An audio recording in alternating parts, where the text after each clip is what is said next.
নষ্ট হয়ে যাওয়া দুধের ছানা দিয়ে বাসাতেই খুব সহজেই বানিয়ে ফেলতে পারবেন বালিশ মিষ্টি, রসগোল্লা, স্পঞ্জ মিষ্টি, সাদা মিষ্টির মতো দামি সব মিষ্টি। ভাবছেন খুব খরচের ব্যাপার-স্যাপার? একদমই না। তো ভিউয়ার্স, চলুন দেখে নিই কীভাবে কী করতে হবে। আসসালামু আলাইকুম।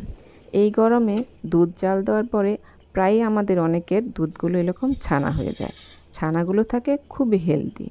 এগুলোকে কি ফেলে দেওয়া যায়? না, চলুন প্রথমে ছানাগুলোকে ছেঁকে নিতে হবে পরিষ্কার পাতলা একটা কাপড়ে। এই ছানাটা যেহেতু আমরা ভিনেগার বা লেবুর রস দিয়ে ছানা করি নাই, তাই একটা এক্সট্রা গন্ধ থাকতে পারে, সেজন্য একটু পানি দিয়ে ধুয়ে নিতে হবে। তারপর এই কাপড়টাকে ভালো করে পেঁচিয়ে নিংড়ে পানিটাকে ঝরিয়ে নিতে হবে মোটামুটি আধা ঘন্টা থেকে 1 ঘন্টার মতো। এরপরে যদি দেখেন যে ভিতরে পানি রয়ে গেছে, তাহলে ফ্যানের নিচে ছড়িয়ে রাখতে পারেন আধা ঘন্টার মতো। পানিটা যখন